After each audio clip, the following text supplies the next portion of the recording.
Welcome to Coaching 101. I'm back with the Australian correspondent, Coach Anthony Jana, aspiring coach Anthony Jana. It's morning on Thursday where you are. Good to see you. Thank you. So what we're going to do today, we got 4 plays to go through like we do every week. But then we're going to talk about Jimmy and we're going to talk about Kyle. We're going to project Jimmy's future and we are going to assess Kyle's performance. I'm looking forward to it. What are we going to do first? What is this play here, Anthony? Okay, now this play. The problem with this game was the fact that it didn't really matter whether we won or lost. So it was a bit difficult. I had a massive analysis while I was watching the game, but we're going to cut it short because we want to go to some other stuff. But this was an interesting play for me because I'm thinking back to what I was thinking right in that moment. Okay. Yes. Yes.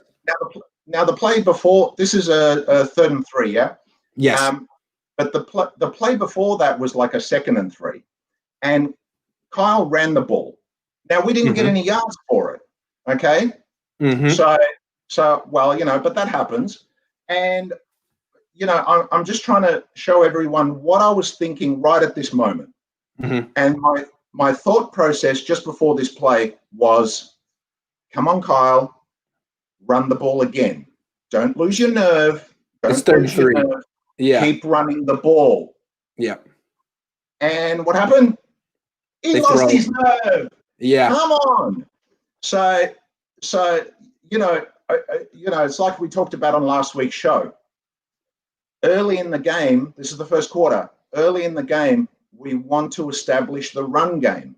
It's very important. We want to punch into the defense. Now, here's the way, because I try to calculate everything. I'm doing a full mathematical analysis of every play before the play call. Okay. Now, what happened here? We threw the ball, and we threw the ball out left. Now, what happened? It was an incompletion. Yeah. It was an incompletion. Okay. Which happened. So it wasn't a pick. It wasn't worst case scenario. Okay. But you got Jamal Adams, their best player, totally unblocked, blitzing off the edge. That's not good. Something bad could have happened. Yeah, that's true. But that's not good. Exactly. So there are worst case scenarios. Yes, you can have a sack. Yes, you could have a pick, for sure. But also, it can be not that bad, and you have an incompletion like we had on this occasion. Right, best case scenario. So I like to work all that out in my percentage breakdown, and that's how I'm calling the plays. Sure. Now here's my thought process. When it's an incompletion, tell me, Grant, how much time is taken off the clock? The clock stops, so they're going to stop this clock right away. So nothing. Whereas if we do a run play, I'm going to at least take 30 seconds off the clock for the next play. That's right. Okay. So and it's only 3 yards you need. It's only 3 yards. You are averaging more than 4 yards per carry on the season. They're expecting pass. Yes. Yeah. And the thing is, it was like a 2nd and 3 the play before or whatever it was. Now, and we got nothing. But we're averaging in this game 3.8 yards a carry. So in my calculation is, okay, we did a run play, we got 0. Yeah. So my percentage chance is on the next run play, we're going to get about 7 or 8 yards, because otherwise, how did we get the 3.8 average? Yep. So I'm not going to lose my nerve in this situation. Yep. I'm not going to call a throw. No, a pass. No, that's not happening. That's what they want you to call. Yeah. That's what they want you to call. You're doing them a favor every time you pass the ball with CJ Beathard. Exactly. So the thing here is, I want to win 2 things with a game of football. I want to obviously win on the scoreboard, but before that, I want to win the overall time of possession. Yes. That is the score that I want to win. Yes. Okay? And the turnover battle, those 2 things. If you win those 2 things, you're going to win. Exactly. So and we won it in this game. I think it was like 32 minutes to 27. So technically, we were capable of winning this game. But we're up 10 late. I want even more than that. I want like a 40-20 split. I don't want Russell Wilson having the ball whatsoever. Right. Of course. So, all right, let's get to the next play. How was my thinking on that play? Okay. So the second play, we'll go into the second quarter then, and the 5:20 remaining. Okay. All right, just a second. I wanted to put in some good and bad, so that we're not just focused on negatives. Is this another third down here, or is this second? It's the long throw to. To Richie James. Yes. Yes. All right. Okay. So let's look at a positive here. Yeah. Okay. So this is a really beautiful play. And if you remember last week, we talked about, I was using the boxing analogy. Okay. Yes. And this is perfect. Late-ish in the second quarter, their defenders are getting a little bit tired. Yep. This is the call. This is what I was talking about with going for the knockout. You go for the deep throw. You get a speedy guy, get him to run long, throw a deep ball, and you're also looking at CJ and going, well, he's capable of that. Yep. So that's one of his strengths, and I want to use his strength. So that's the perfect call. Now, if you remember on our first show, we looked at the game against Seattle, Week 10 last year. Yes. And it was a similar sort of field position, and we called a drop back throw, and it was the fumble. Jimmy G had the fumble, if you remember, right? Mm-hmm. Now here's the difference, and why this is the correct call, and that was not. The one last year was not the correct call. I'll explain why. Have a quick look at the score. Okay. Down 6-0. Exactly. You got to take a shot here. Exactly. Yep. What was the score? What was the score? Do you remember? They were winning. Sorry? I forget what. They were winning. I forget by how much. It was 10-0. We were up 10-0. 10-0. Yep. And that's why in the Jimmy situation last year, I'm not throwing, I'm running. Yes. In this situation, down 6, I'm throwing. I'm taking a risk because I want to get back into the game. Yeah, absolutely. It's the right risk. It's the right call for CJ. Jimmy couldn't have hit this throw. Perfect call. Well done on that one. Nice. Okay. So we'll go Q3. Okay. 7:33. I also like going deep on third and manageable because the defense is defending the first down marker and not as concerned. It doesn't expect to get hit over the top. I like that. Anyway, so we were doing third quarter. What time? 7:33. All right. 7:33. Just a second. And quarter. Okay. Now, I can't remember all of these because I jotted them down on Sunday. So it's been a while since we came on. Okay, 7:33. I believe you're talking about the 2nd and 4, the incomplete pass to Bourne. This one? 2nd and 4. Yes. Okay.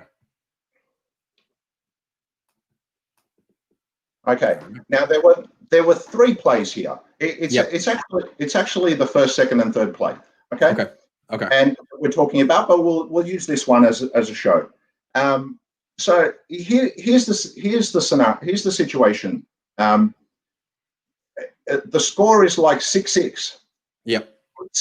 It's a very I think, and it's a very pressure cooker situation. Yeah.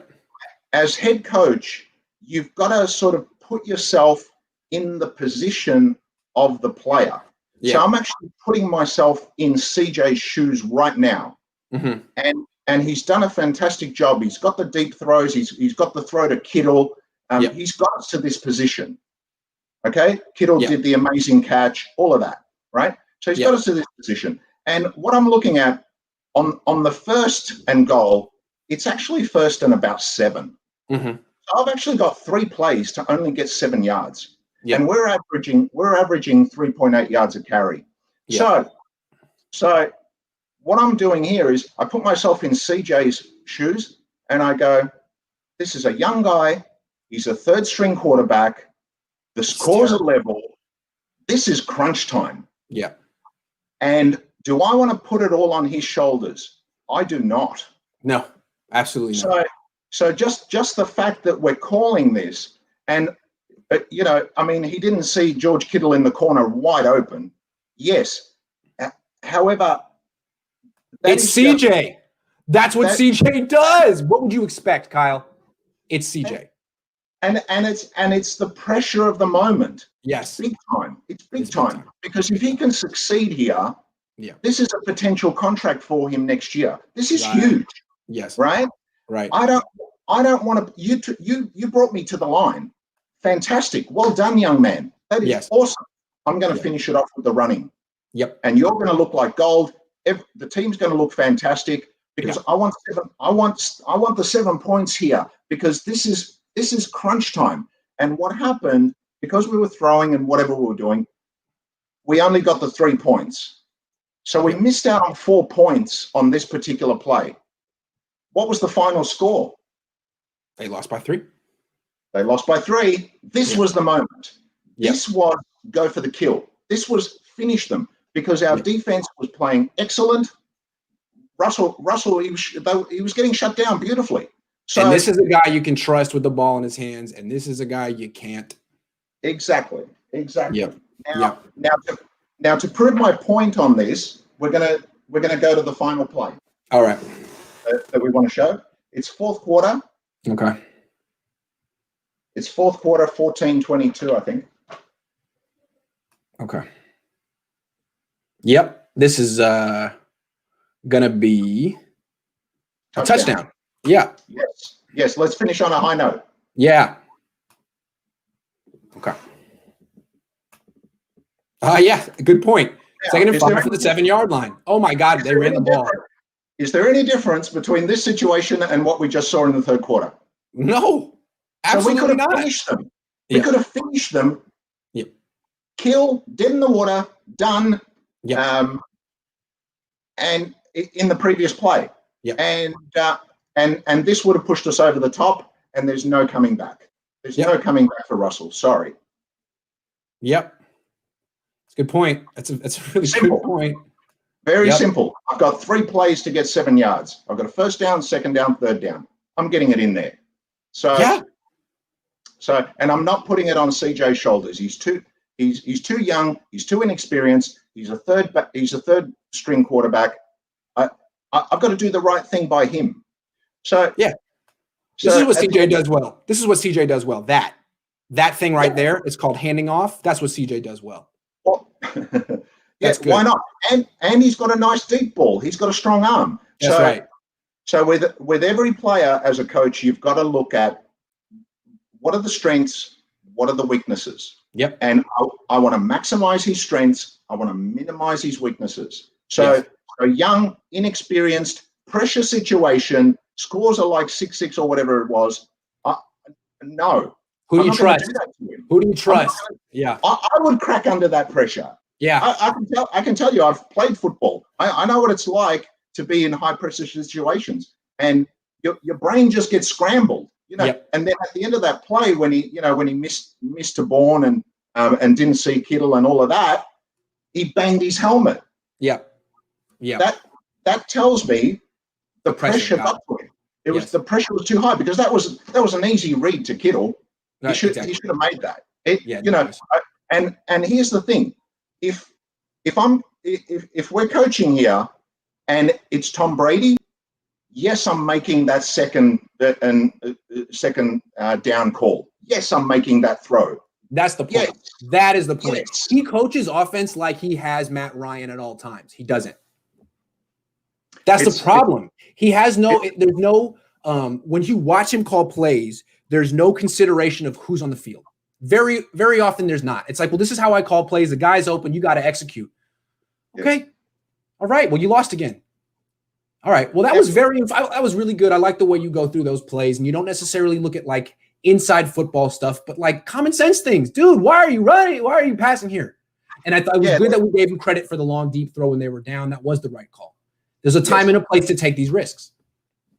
Now tell me what happened. What happened with that bet in the end? That bet with your dad. I won. Are you kidding? He actually thought the Niners would win another game, so I won the game.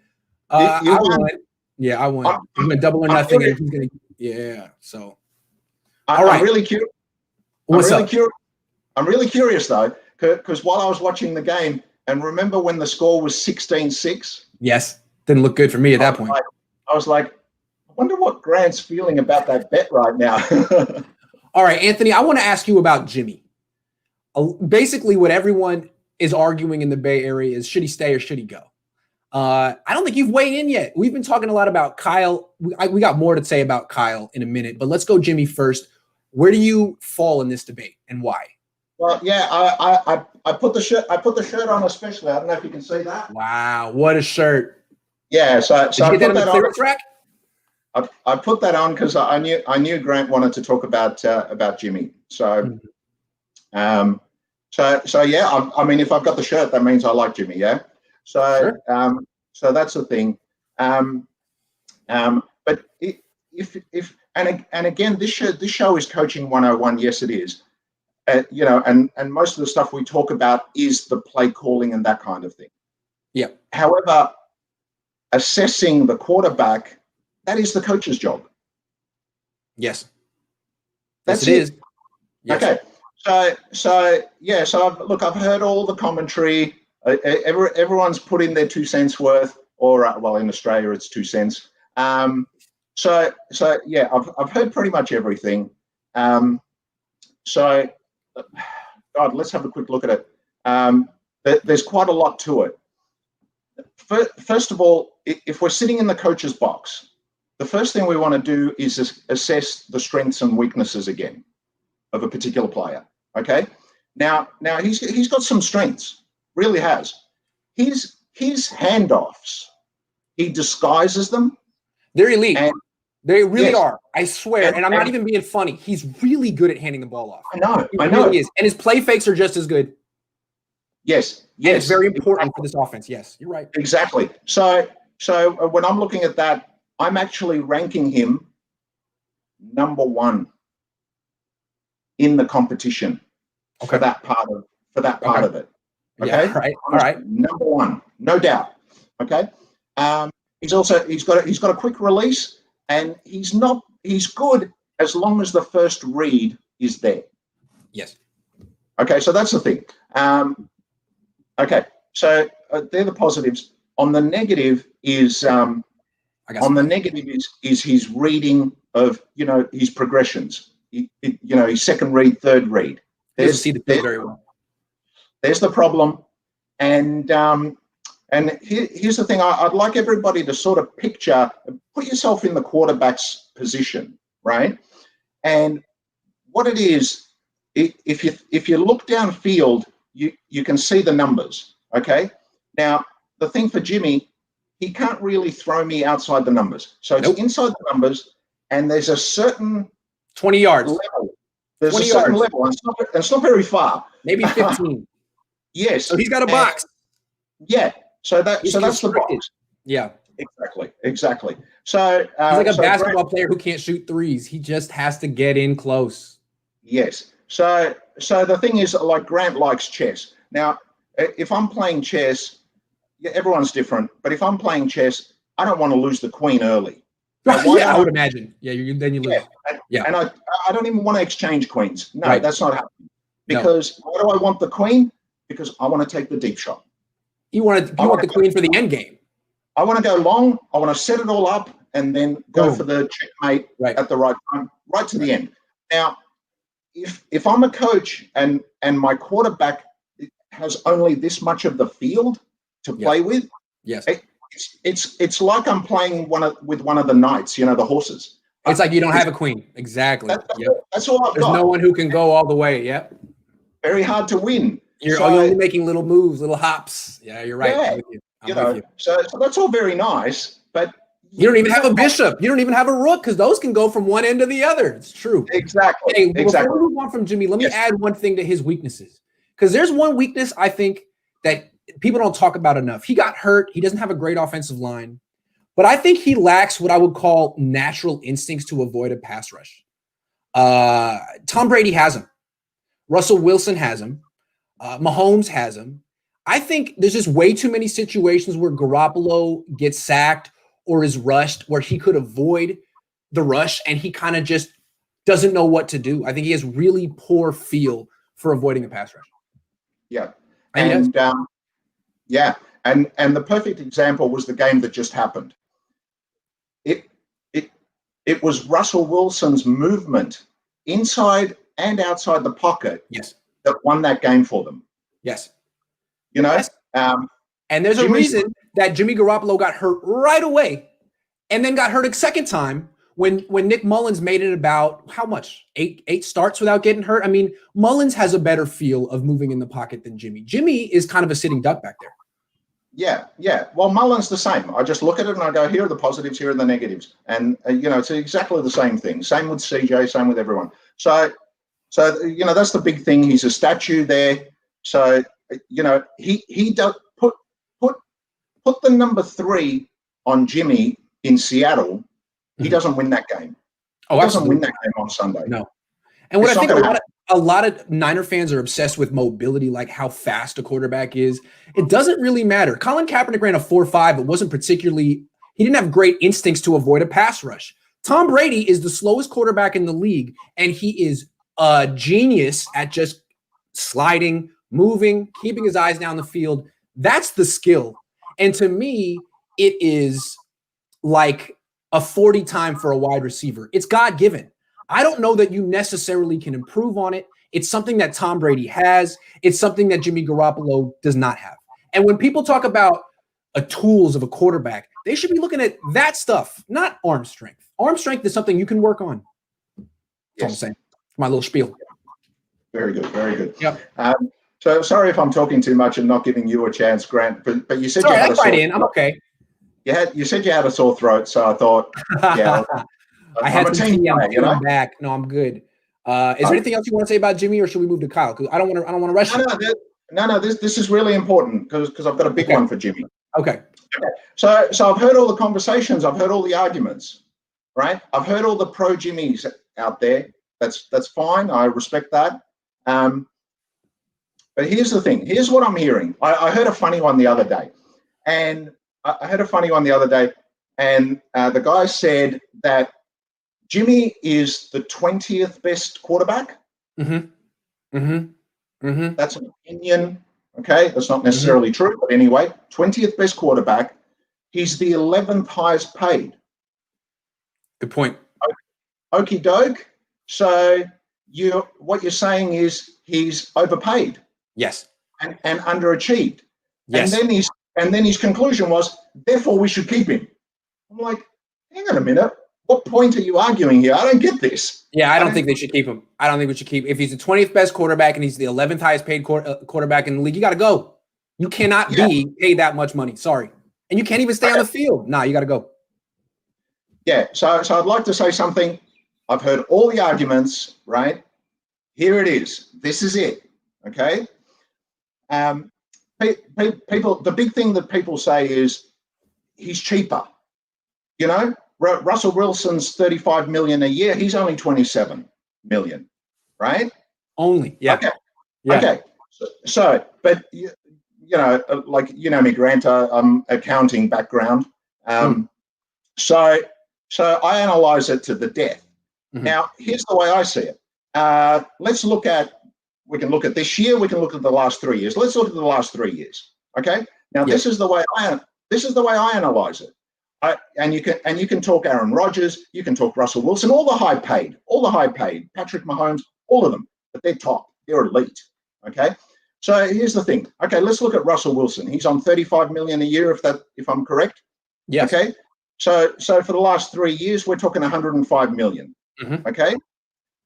He's, and then you've got Jimmy. He's been paid only 85 million. So Jimmy's cheaper, right? Mhm. Easy. Let's have a look at this for a second. Russell Wilson has played about 52 games or so in that period. So he costs the Seahawks $2 million per game. Right. Okay. Jimmy has played about 21, 22 games, $85 million divided by 4. He's on $4 million per game. He is more expensive. That's a good point. Than Russell Wilson. Everyone. Do you know what? Everyone. Guess what, Grant? I've sort of done the figures on all the quarterbacks. Guess what? Jimmy G is the most expensive quarterback in the entire league. Number one. Per game because he misses half of his starts. Yeah, you're right.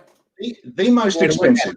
Yeah. Now, no analyst has ever given you that. Did I blow your mind? I love it. That's a very interesting angle for what the Niners have paid him and what he's given back. They've paid him like $4 million per start, and I guarantee that Jed York knows it, and it burns him up. I mean, it's even worse. Even if you just look at this year, what's he played? Maybe 2 games and 2 half quarters. So half games. So like 3 games. I think he played 6, and he played 6 games.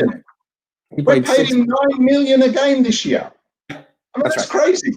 That's the most expensive quarterback in the entire competition. That's right. And that's nothing compared to 2018 when they paid him all that signing bonus and all that stuff for 3 games. Yeah. Problem is, in 2018, he had a real injury. This year, it was like, do you still want to play? What's up with that ankle? Yeah, he is really expensive. And you know, one more thing. He's really expensive, and his number one skill is handing off. I think you could find someone who hands off equally well for a little cheaper. I think you can. Back to what we talked about. You're employing a quarterback to throw the ball. Yes. That's the number one job. That's the most important thing. So that's a must. And I'll tell you a little funny side note. When I've done that analysis on all the quarterbacks, guess who's the best value quarterback based on games played, based on who's only getting like $130,000 a game? Nick Mullins. Yeah, Nick Mullins, baby. Of course. So people cannot compare the two. Forget that. No. It's apples and oranges. No. Yeah, you're right. Yeah. $9 million to start this guy got. Oh my goodness. Yeah. Did you like that? So I love it. Man. That was great. That was brilliant. I love it. Sorry, so we're paying $4 million a game. So did you like that one? Gotta go. For $4 million a game, you should have Josh Allen plus Patrick Mahomes together. Yes. You should have the greatest quarterback of all time by far. Can't have it.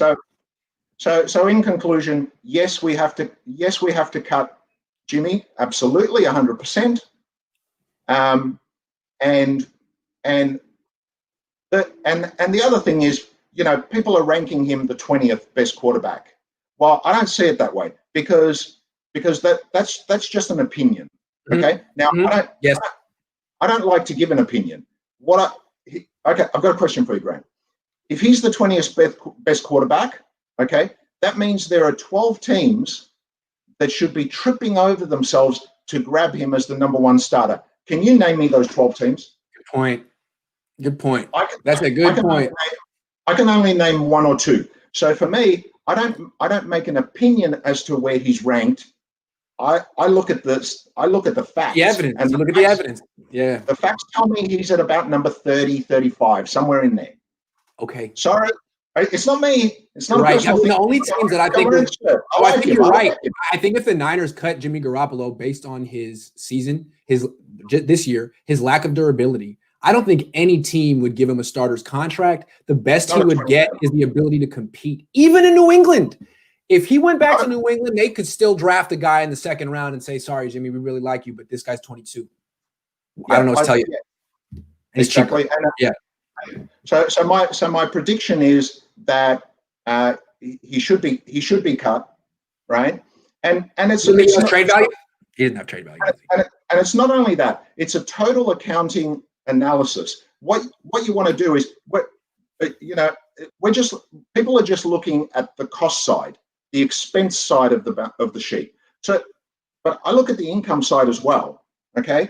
So here's the thing: what's the difference for the 49ers on the revenue generating side between winning the Super Bowl and losing the Super Bowl. What's the cost there? What's the loss of revenue? It is huge. So if you want to look at the quarterback, you don't only look at the expense side of the equation. You don't only look at what we're paying him. That's nothing. That's half the, and I look at everything. I look at merchandise sales. I look at everything. So but the loss of revenue for not winning, having a 6-10 record, the loss of revenue is huge. I mean, we're talking. So he's really costing us millions. And poor Jed, I feel for him. That's right, because you can spend $40 million a year on Patrick Mahomes. He'll make it back for you. That's a good investment. So it's fine. You can sell his jersey. You can sell his likeness. You can win. You can go to the playoffs. You can sell everything. Exactly. Jimmy's just a sunk cost who doesn't play. Yeah. So fans don't like him anymore. Yeah, and you would have known my opinion from messaging, but I actually thought we made an error executive decision with Jimmy, because at the start of the year, when the Patriots, crazy, offered a first-round pick apparently, and taking that contract off my hands, I'm like, deal. I'll pack his bags for him. Honestly, yes. Oh, come on. Yes. And from my messaging from ages ago, so I'm not talking. I've seen the season and I've seen what's happened and his injury and all that, because in my risk analysis at the start of the year, I'm factoring in the fact that he can't move in the pocket. I'm factoring in the fact that he could possibly get injured. I'm factoring that he can't throw down the field, that he can't throw outside the numbers, that's a big reason you lost the Super Bowl. Yes. So when someone like Tom Brady becomes available, and Tom wants to come to us, fantastic. And then you're talking merchandise sales, if you want to look at that side of it, fantastic, because there's going to be a lot of Tom Brady buying of every little from the Bay Area. He's from here. Oh my God! And he wants to come here and have a look at his career. Tom Brady's already richer than God. So does he really want to come for money? No, he wants to come to a winning team. So he's going to come and he will play for only 20 mil or some minuscule amount. I don't know what he played, but whatever Tampa's paying him, the Niners should have paid him that. He won't care, because he's already said, I want to be in California, and and Giselle will be happy and everything's good. So that's really what should have happened, and I think this year would have been a much different year. I can't believe they said no to Tom Brady. I just cannot believe they said no. So that's a really poor executive. If you say we're keeping Jimmy for another year because we want to see, that means you haven't got your glasses on. You're not, because I saw it last year. What are you looking at? For me to see. Shanahan's done a lot of good things, but his resume is didn't draft Patrick Mahomes, didn't sign Tom Brady. I mean, come on. Look at the AFC. Look at the AFC Championship game last year. Patrick, the Titans were up big time. Yeah. Patrick Mahomes took them to the Super Bowl. Mm-hmm. Look at our one. 220 yards, 4 touchdowns. Took us to the Super Bowl. Right. Not the quarterback. No. You've got to be able to assess previous. Yeah. And he knew it. He knew it, but he chickened out. He chickened out. He knew it. He could chicken out again this year. He could. Yeah. He could. I mean, now it's too late. And it's like the stock market. It's too late. Yeah. It's like the stock market. I've got one guy in particular that I advise on stocks. And here's my thing. I never want to buy high and be forced to sell low. Right. Which is what the Niners are doing. That's exactly what's happened in this scenario. They could have got a first-round pick from last year. Now they're going to cut him. Yes, I want to buy low, sell high. That's the only thing we're doing in the stock market. We're not doing the other thing. Okay? That's what the Niners are doing. Yes. All right. Now, real quick, we got a question from Xavier for both of us. We'll make it for you. Please do whatever you can in your power to convince Kyle to keep Juszczyk. We need his impact on the run game and potential in the passing. What do you think? You think the Niners should – I mean, you do think the Niners should cut Jimmy. So do you think that with that cap saving they should bring back Juszczyk? Is he worth it? He's expensive. Here's my thoughts on that. If again, you've got to put everything into the equation, okay, including salary for every player. Mhm. Okay, and this is something the Niners do very badly, very badly. Mhm. Okay, it's about executive decision making at that level, and Yeah. yeah, and the thing about Kyle Juszczyk, look, I personally, if I was Kyle Shanahan, I would have a chat with him, and I would say, look, we've got the scheme, we've got the system. You've already made plenty of money. Mhm. You know, your family should be fine. You Yeah. know, I think he said he's about to get married and all that, and he wants to start a family and all that, which is fantastic. I think if you're on 3 million or so, 3 or 4 million a year, I think you can Yeah. afford a family. It That shouldn't be a problem. So to me, it comes back to that. If he's reasonably priced, I would say yes, because you're going to be in a winning system, Yes. and that's the key. You can always go and get a bit of extra money, um, but trust me, from an older guy's perspective, when you're young, you're chasing money. Yeah. When you're older, you're chasing time. Time is more valuable than money, and you just want to do fun stuff like this. Actually, Yeah. the money's irrelevant. So that's the thing. So yeah. So for me, it's back to that. It's You on got Juszczyk to take less and stay where it's best for him. Yeah, Look. but as a general thing, I want to keep him. I like him. I think he's very good. I like him for short yardage. I like him for the blocking. The whole scheme. I like him on. Okay. So Final for me, a topic. keeper. Final topic, and I want to discuss this with you. And this could go for a while. I don't know how we're going to do it, but I originally brought you on this show to critique Kyle Shanahan. I feel like I bring a lot of people on my show, and we get a lot of different perspectives, but everyone is very deferential to Kyle. And you really came on and was like, you know what? This guy gets too much respect. Let's talk about his game management. And you were right. And now everyone's like, okay, let's talk about that. Let's talk about the turnovers. And I think we can go further. Let's really assess Kyle Shanahan's job in 2020. And we can compare it to the fact that they're going to lose Robert Saleh. He's gone. And I kind of compare this to 2017 Atlanta, when they lost Kyle Shanahan. And it was clear that they were losing the best coach on their team. It was clear. And it was like, good luck with Dan Quinn. And you saw what happened to them. I kind of have a similar feeling that I think Kyle Shanahan's an excellent offensive coordinator, but as a head coach, I think Saleh's going to be better. And I think they're losing the best coach on their team right now. Is that a little too far? I mean, that's how I feel. How do you feel? All right. Here we go. Smile with that one. I liked your Cohn zone, by the way, and I Thank you. like the fact that you split up the grading for the coaches. Thank you. That was very good. So can we do something similar? Sure. Okay. A quick one on Robert Saleh, just as a side note, because he's unfortunately going to leave. A quick one on that. For Robert Saleh, I'm actually giving him a B plus. Okay, so he doesn't get the A. And there's a couple of reasons. I look at the entirety of the season, right? And there are a few mistakes that I didn't quite like. One was, for example, the blowout against Miami. The blowout against Miami, and here's the thing. But again, it's a little bit unfair because this is really a head coaching decision.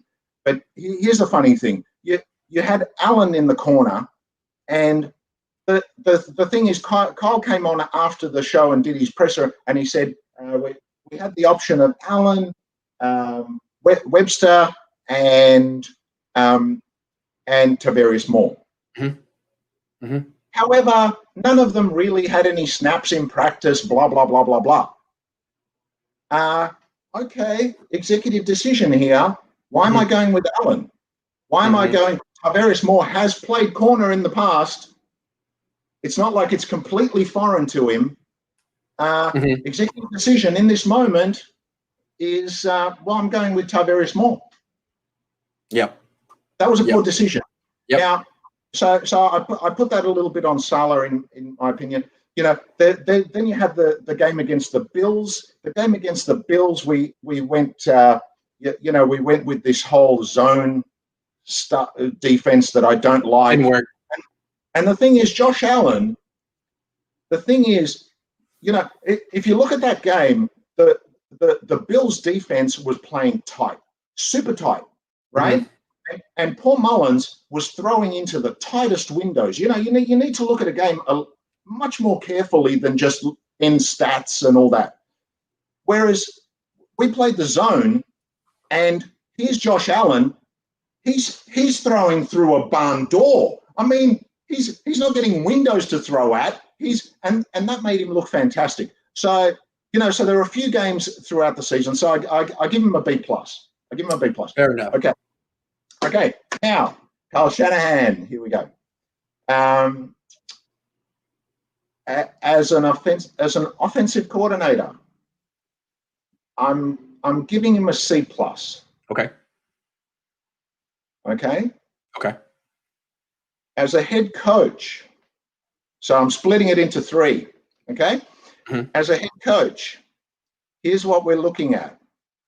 Like here in Australia, when I don't know if it's different over there in the US, but you go to school or uni, college, whatever, and it's 50% is the if it's above 50%, you get a grade. Mm-hmm. If you're under 50%, it's a fail. Mm-hmm. It's an F. Mm-hmm. Okay. So 6 wins out of 6 wins, 10 losses for the head coach. This is not a personal opinion. Mm-hmm. This is just, that's an F. Mm-hmm. Fair enough. That's an F. Okay. Well, let's break down all the ways that he fails as a head coach. Because I actually want to list them. We've talked about game management. He's an excellent play designer. His game management leaves a lot to be desired. We've seen it in Super Bowls, but there's more. Let me list some things. To me, his personnel decisions and his inability to identify the players on his own team. Forget the players in the draft. I mean, he hasn't shown that he can draft or identify a quarterback. That's a problem. But the players on his own team, it took him like 2.5 years to figure out that Jeff Wilson Jr. was good. It took him like 2.5 years to figure out that Raheem Mostert was good. I mean, and on and on and on. I mean, C.J. Beathard was on the team for about 3 years too long. Tevin Coleman, it took him about a year too long to figure out that he was toast. Jerick McKinnon, giving him all. So to me, a head coach's job, that's very much a head coach's job, watching practice and determining who are my best players and who do I get the ball to. He's consistently failed with that. And then there's one more thing. His temperament, his personality. You watch, when his offense comes off the field, what does he do? He looks at his play sheet. When Salah's defense comes off the field, he's hugging him, he's talking to him. He's a people person. Shanahan is introverted. He wants to look at the play sheet. He wants to design a play. He wants to lock himself in an office, play music for 10 hours, and go to work. And he feels comfortable with that. I'm sure Robert Saleh could do that too, but Robert Saleh is an extroverted people person. And I really feel that every good head coach, with the exception of maybe Bill Belichick of all time, has been an extroverted people person. And maybe Kyle sees himself as Bill Belichick, but I don't see him as Bill. I see him as a guy who is a bit of a geek. And I don't know that he relates to people as well as Saleh does. Even though he's a hell of a geek. I mean, he's so smart, super duper smart. All right. So on that,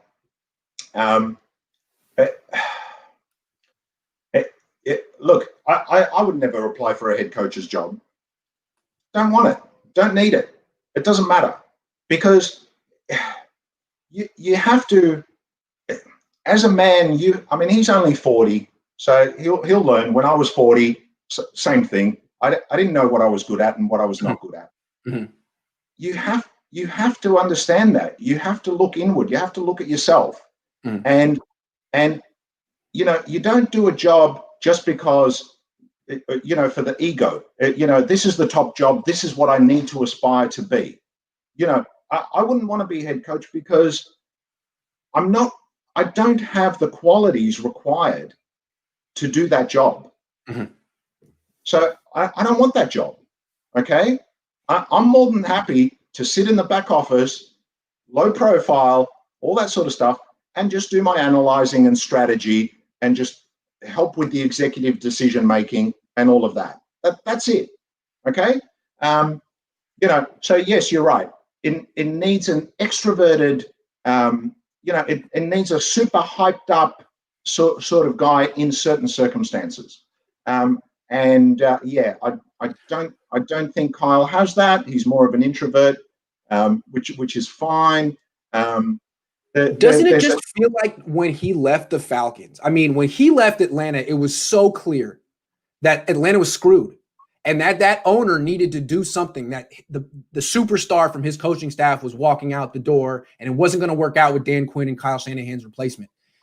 Now I'm looking at the Niners 2020. I see the superstar walking out the door. Kyle Shanahan is good at what he does, but to me, he's not a head coach. Saleh is a head coach. I think he's going to be an overwhelming success. And the fact that he's leaving is a big problem for the 49ers. And if I were Jed York, I would seriously consider doing whatever it took to keep him, because that's the head coach of the team. I would. Possibly. That's what I would do. Yeah. I don't know what you would do. That's what I would do. I feel very confident that this Robert Saleh is going to be a tremendous success as a head coach. And Kyle Shanahan's a losing coach. He may go on to be a great offensive coordinator, but I don't see him as a head coach. For his game management, for his temperament, his introversion, and his inability to look at his own team and honestly assess which players are good and which ones aren't. He's an offensive coordinator, Anthony. Well, I have a look at this last game against Seattle, and it reminded me of something. But what happened? That play that we just showed, we got the touchdown, and all the players were in the end zone celebrating, and that reminded me of the Super Bowl. And there was one thing that really bothered me in the Super Bowl: the premature celebration. That was when we got the pick on defense, and the whole team was pretty much in the end zone having a group party. Yep. And I remember in that moment, I was thinking, if I'm Kyle Shanahan right now, man, there'd be steam coming out. I'd be running into the end zone. Get the hell out of there. The game is going on. Guys, Patrick Mahomes is about to get on the field. Yeah. There's 12 minutes left. I've just seen what Mahomes has done in the last 2 weeks coming back. You think this game is over? You think this game is over? After the game, we're going to party hard. Don't worry about that. Yeah. But not now. Not now. There's a job to be done. This is not finished yet. Okay? And what is the message? The defense is partying in the end zone. What's the message to the offense? Oh, good. We can relax. Yeah. We've won this. We've got this. You got this. We haven't. No. So I would have been straight over there if you're allowed to do that as a coach. And they would have been off the field, back on the sidelines. And so these are the things. These are the things that Kyle needs to think about. Personally, I think he's okay, but he needs a mentor.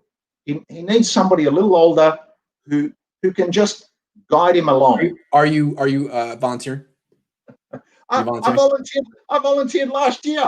All right. Never heard of response. I'm telling you, Anthony, is them letting Robert Saleh leave they're gonna regret it. I'm telling you, I bet you Arthur Blank, the owner of the Falcons, wakes up once a week and says, "How did I let Kyle Shanahan leave?" I mean, he's not exactly tearing it up with the Niners, but look at me. Look at this team. It's in shambles. If only I could have fired Dan Quinn back then and kept Kyle Shanahan, which everyone knew was the move. I'm saying I think the Niners are in a similar position right now. There is nothing that Kyle Shanahan has done over the last 4 years that indicates that he's a real head coach. He got carried by his defense the last 2 seasons, and that guy is leaving just the way Dan Quinn got carried by his offense in Atlanta for 2 seasons. Guy's walking out the door. It's a big deal.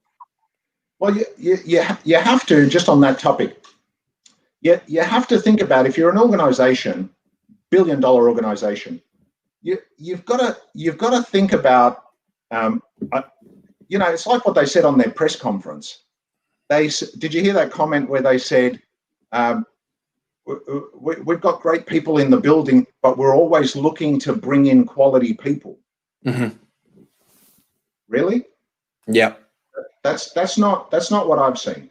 And the thing is, people won't know that, but, yeah, but I've been following Grant for a while now, and the reason I started following Grant and why it was so interesting to me was because his analysis of players' abilities in training camp and all that kind of stuff is first class. Well, thank you. Now, that's a weakness of Kyle Shanahan. I agree. It's a massive weakness. And, and I can remind people, look, Jeff Wilson, what he's been doing the last few weeks, that's no surprise to me. Why? Because I heard Grant tell me all about it 2 years ago. So why is Coleman still on the team? I don't know. No idea. And that's just one example. But Gibbons, Hyder, all these guys, that was all Grant. One more thing about Kyle too. People really believe in this guy because he had one winning season. You understand? Yes. It was his third season. He had to show results, and he knew it. So what did John and Kyle do? They brought in a bunch of guys on 1-year deals. They brought in D Ford. They basically did what the Rams did. They mortgaged their future for one good year. They didn't win the Super Bowl. Now things are looking bleak. They have no cap space. They have no picks. And one more. So what they're going to have to do now, we got to get rid of Jimmy Garoppolo. They're entering year 5, and they're starting over. New quarterback. Their starting quarterback next year could be a rookie, Anthony. Year 5, starting over. That is not the marker of a good head coach. Bill Walsh didn't get a new head coach year 5. A new quarterback year 5. This is a serious problem. He's not succeeding as a head coach. This guy is starting over. You can't put that on Robert Saleh. That's on Kyle, and that's on John. And if I were Jed York, I would be really alarmed. I gave them a 6-year deal originally. Now, he screwed up and gave them extensions. Gave him a 6-year deal. And the idea was you wouldn't be starting over in year 5. Are you kidding me? Come on, Niner fans. Look what's happening. They're starting over next year, and you're excited. But that's not the marker of a good head coach. It's not. And if Robert Saleh has to start over in year 5, wherever he goes, he's not going to get that opportunity. The only reason that Kyle gets to do that is because his name is Shanahan. Okay, you go. Grant, I love your passion here. And I kind of get the inkling that deep down there's a little bit of Niner fan in you. I grew up that way. And I really do like Kyle Shanahan. It's not a personal thing. I don't want the Niners to fire him. I'm just being honest. I don't see a head coach, Kyle, and I really like covering you. But come on, do you see a head coach when you look in the mirror? Be honest. Be honest. Come on. He just needs some help. We're here for you, buddy. This is coaching 101. We're here for you. Anyway, I was going to wear my little hat, show my hat that I was wearing. Anyway, I can't find it. Oh, well. Next time. Oh. Anthony, I think, hold on. Someone let a little. Any more questions just quickly? Only positive of keeping Jimmy means we can address other needs in the draft. Also checked it. Okay, kid. Show the hat, please. Okay, hold on. You talk to people in the chat room. I'm going to go get the hat. I'll be back in a second. Hold on. Anthony, you're in charge. Can I trust you? No. I'll be back in 20 seconds. Hold on. All right, be quick. Now, okay, so while Grant's nicked off, I just want to say a big thank you to. I've had so many positive messages. We've done the last 3 shows. It's been super fun. But love doing this with Grant, and anyone that's watching who didn't actually watch the very first show that we did, I really ask everybody to try and find the time to do that. Forward it to your 49er friends because I really in that first show tried to lay the foundations of what this show with Grant's going to be all about. Now we're going to have the fun. We're going to build the house and do the decorating and all the fun stuff. But in that first episode, I really tried to lay the foundations. It's a very important episode. I know my camera wasn't great in it and all of that, but it was a classic. Go back and check it out if you missed it. Please listen to 101. Very important. All Niner fans. And thank you. This is the hat I wore to the press conference a couple of days ago that Kyle Shanahan said he liked. I like it too. I think it's a pretty good hat. So if you wanted to see, this is the one. He liked it. Liz liked it too. Grant looking Italian. I am Italian. So remember that. Not too bad. Anthony, good stuff. This was The first one was good, but this one was good too. I liked our discussion today. The thing you said about Jimmy, thinking about him in terms of the money he makes per game he plays. Oh man, that's eye-opening. Good stuff. And I liked being able to vent a little bit about Kyle because I like him personally. He's a lot of fun. I like covering him a lot. Yeah, but I got to be honest, man. I got to be honest. He's not a head coach yet. He's just not. And you know what? Salah's going to be one hell of a head coach. Yeah. It's anyone in the organization, you have to analyze. Like I did one job one time, when I was more Grant's age, and I was managing like 180 people. You have to look at everyone's strengths and weaknesses. You have to bring out their strengths, and not their and it's the same with Kyle. It's the same with Kyle Shanahan. You've got to look at it and go, play design, fantastic, A grade, top stuff. You have to look at and then you have to look at the negatives and go, okay, he needs some help here.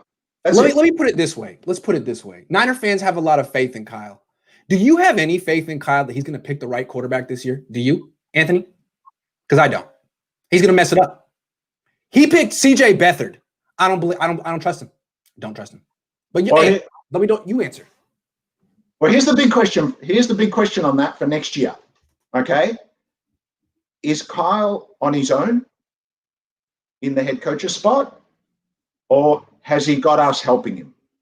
I think he's on his own. I think our help is going to be pro bono. Because we can win with any quarterback. I don't care the quarterback. I've already shown that.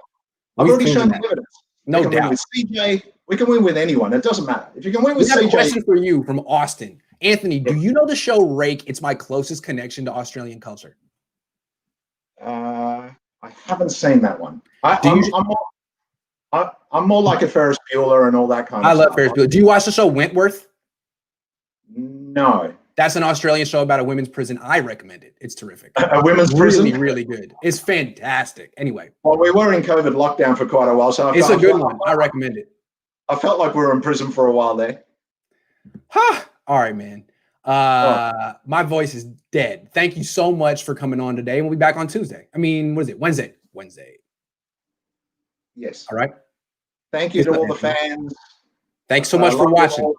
And Happy New Year, all Niner fans. Happy New Year.